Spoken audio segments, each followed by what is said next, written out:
Donc là, sétif, il remet sa forme. Pas que tu hésites à bien le serrer pour qu'il reprenne la forme qu'on lui a donnée déjà depuis une quinzaine d'années. Bonjour monsieur. Bonjour. Bonjour. Qu'est-ce donc que vous êtes en train de faire? On est en train de maintenir un Niwaki en forme.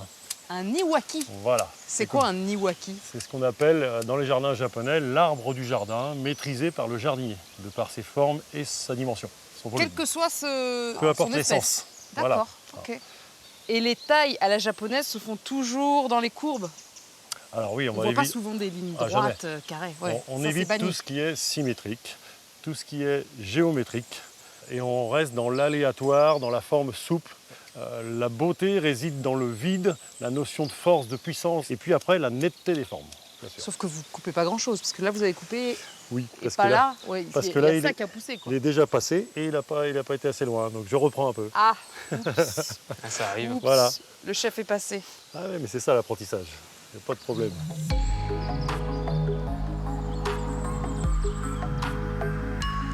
Ce jardin extraordinaire est né au début du XXe siècle, de l'esprit créatif d'Alexandre Marcel, le célèbre architecte orientaliste.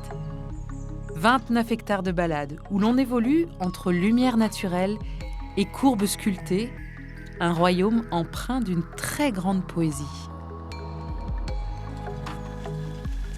C'est beau ça là ici. Là, on arrive devant les deux îles qui sont le point central du jardin et qu'on appelle les îles du paradis. Waouh, déjà tout un poème. Ça plante le décor. Ouais.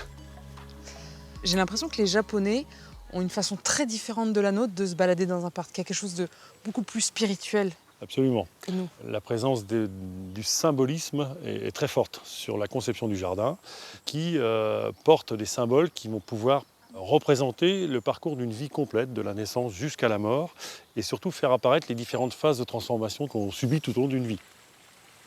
De l'eau assez agitée au départ, qui représente l'enfance, période active et turbulente, des cascades ou des chutes d'eau représentent plutôt la vie active, la vie professionnelle. Ah oui. Et puis ce grand plan d'eau qui, lui, va représenter le repos, la dernière partie de la vie, la vieillesse. Ouais. Voilà. Et parmi ce plan d'eau, les îles du paradis. Ok. Et alors, c'est comment le paradis? Formidable. C'est vrai, ça vaut le coup? On est au calme. Ah oui.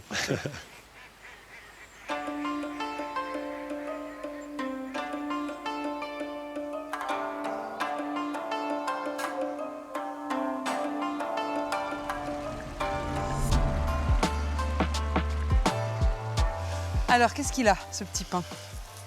Ben, il va très bien, il pousse beaucoup. Le pin, il demande 2 passages par an, qui consiste à pincer les chandelles, c'est-à-dire qu'on pince la jeune pousse Oui, pour maîtriser sa croissance. d'accord. Voilà. On prend les rameaux un par un et on va enlever les aiguilles sur la plus vieille partie de la pousse. On garde le dernier bouquet sur la partie pousse de l'année. D'accord, ok. Donc cette action s'appelle le momiage en japonais. Momiage. Le momiage. D'accord. Comment vous êtes arrivé, vous, à travailler dans ce parc? Plusieurs choses. Moi, je suis de Molévrier d'origine. Un petit gars du coin? Voilà, le parc, dans mes années de jeunesse, j'y venais avec des copains. Ah C'est oui. un endroit complètement abandonné. D'accord. Mes origines agricoles font que j'étais attiré par tout ce qui était la végétation, la terre. Et donc, j'ai choisi cette orientation de métier de l'horticulture, du paysage. Voilà. Et puis, pendant ce temps-là, la mairie a acheté le site. Puis un jour, on est venu me demander si j'étais intéressé. Je n'ai pas raté l'occasion. Ça fait quoi, une trentaine d'années? Depuis un peu plus de 30 ans, oui. Ouais. Oui. Donc ça veut dire que tous les arbres qui sont ici sont passés entre vos Ah cisailles. oui, oui. Je connais tous les petits coins et recoins.